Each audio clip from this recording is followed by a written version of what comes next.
अस्सलाम वालेकुम व्यूवर्स, मैं हूं मारिया खान और आप देख रहे हैं मेरा YouTube channel cook with Maria Khan. आज हम बनाएंगे शाही मटन वाइट पुलाव। ये बनाने में सुपर टेस्टी है और बनाना बिल्कुल आसान है। आप जरूर ट्राई कीजिएगा। रेसिपी अच्छी लगे तो लाइक जरूर कर दें। अगर आप चाहते हैं कि आपको मजेदार पकवान की रेसिपीज या इंफॉर्मेटिव वीडियोस देखने को मिलती रहें तो मेरे चैनल को सब्सक्राइब करें। चलिए वीडियो शुरू करते हैं। Viewers, 1 kilo white mutton pulao बनाने के लिए सबसे पहले हमने यहाँ पर ऑयल लिया है 1.5 कप। ये 1 कप हो गया और ये आधा कप हो गया। 1.5 कप यहाँ पर मैंने ऑयल लिया है। अगर आप ऑयल नहीं डालना चाहते तो आप घी में भी बना सकते हैं। घी में भी पुलाव बहुत ही शानदार बनता है।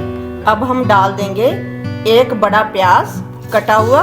ये ध्यान में रहे कि प्याज को हमने डार्क ब्राउन नहीं करना, सिर्फ गोल्डन करना है। गोल्डन होने तक प्याज को हम फ्राई करते हैं। अब यहाँ पर गोल्डन हमारे प्याज हो गए हैं। अब यहाँ पर हम 1 टेबलस्पून लहसुन अदरक का पेस्ट डाल देते हैं। 2 टेबलस्पून बनता है। 1 टेबलस्पून लहसुन का पेस्ट, 1 टेबलस्पून अदरक का पेस्ट। 1 मिनट तक लहसुन अदरक की हम अच्छे तरीके से भुनाई करेंगे ताकि इनका कच्चापन दूर हो जाए।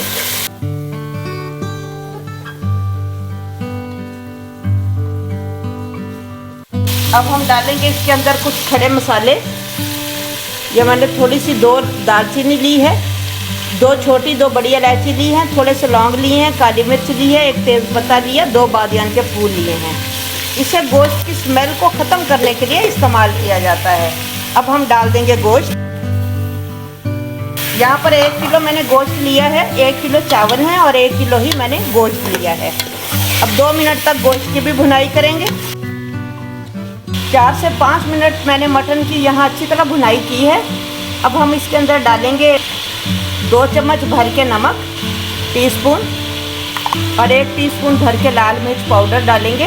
इसकी जगह आप कुटी हुई लाल मिर्च भी डाल सकते हैं अगर आप पाउडर नहीं डालना चाहते तो। अब हम इसके अंदर डाल देंगे थोड़ा सा पानी और गोश्त को गलने के लिए छोड़ देंगे। अगर आप ये स्टेप प्रेशर कुकर में करना चाहते हैं तकरीबन 12 मिनट लगेंगे, उसमें गोश्त गल जाएगा प्रेशर कुकर में। और अगर आप बगैर प्रेशर कुकर के रखना चाहते हैं तो कम से कम हम आधा घंटा लो फ्लेम पर इसे पकने के लिए रखेंगे। उसके बाद फिर गोश्त की कंडीशन देखेंगे। 30 मिनट कंप्लीट हो गए हैं। गोश्त हमारा बिल्कुल अच्छे तरीके से गल चुका है। अब हम इसके अंदर थोड़े से डालेंगे मसाले। 1 टीस्पून से थोड़ा सा कम मैं इसके अंदर डालूंगी ज़ीरा और इसी तरह 1 टीस्पून से थोड़ा सा कम मैं डालूंगी इसके अंदर धनिया पाउडर। साथ ही हम इसके अंदर 1 टमाटर कटा हुआ और 4-5 हरी मिर्चें वो भी शामिल कर देंगे और साथ ही डाल देंगे आधा कप दही। दही डालना बहुत ज़रूरी होता है। एक क्रीमी टेस्ट आता है चावलों में दही से, तो दही ज़रूर डालें आप। अब फिर हम एक दफ़ा फिर से इसकी भुनाई करेंगे। अब जनाब हम डालेंगे इसके अंदर जो सबसे अहम चीज़ है वो है यहाँ पर थोड़ी सी मैंने इमली भिगो कर रखी हुई है, ये भी हम शामिल कर देंगे। अगर आपके पास आलू बुखारा हो तो आप आलू बुखारा भी शामिल कर सकते हैं।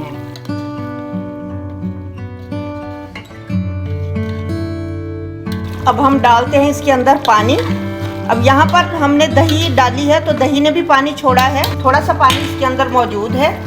मैंने यहाँ पर ये वाले गिलास लिए थे, 3 गिलास चावल यानी कि 1 किलो बनते हैं, तो यहाँ पर मैं 3 गिलास ही पानी डालूंगी इसके अंदर।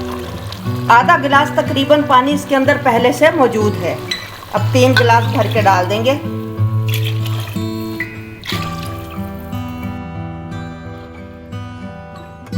यहाँ पर आप चावलों में नमक टेस्ट कर सकते हैं। अगर कम नमक लगे आपको तो आप इसके अंदर इस पॉइंट पे आके नमक शामिल कर सकते हैं। मुझे यहाँ पर नमक थोड़ा सा कम लगा है तो मैं 1 टीस्पून नमक और इसके अंदर शामिल कर रही हूँ। अब चावल हमने पानी डालने के बाद फौरन नहीं डालने। जब पानी को अच्छे तरीके से बॉयल आने लग जाएगा तब हम इसके अंदर चावल को शामिल करेंगे। अब देखें पतीले में अच्छे तरीके से बॉयल आ गया है। अब हम डालेंगे इसके अंदर चावल।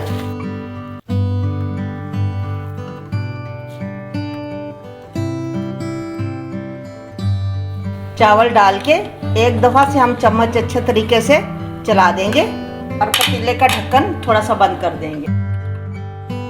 चावलों में से पानी तकरीबन ख़त्म हो गया है, बस थोड़ा थोड़ा नीचे पानी मौजूद है। अब हम देंगे इसे दम। पतीले के नीचे हम तवा रखेंगे और कोई वजनी चीज़ इसके ऊपर रख देंगे। 18 मिनट तक हमने इसे दम देना है। 18 मिनट हो गए हैं। चलें अब इसका ढक्कन खोलते हैं। माशाल्लाह बहुत ही ज़बरदस्त हमारे चावल तैयार हुए हैं वाइट पुलाव। देखिए मैं आपको दिखाती हूँ कैसे खिले खिले चावल हैं। चलें इसे डिश आउट करते हैं।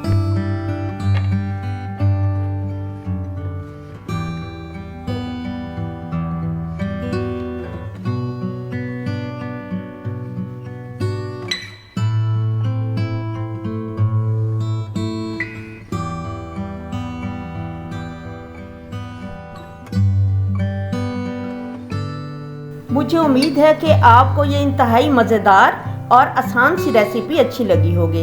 इसे एक बार ट्राई ज़रूर करें और मुझे बताना बिल्कुल मत भूलें कि आपकी ये रेसिपी कैसी बनी। अब मैं आपसे मिलूंगी एक नई वीडियो में, तब तक के लिए अल्लाह हाफिज़।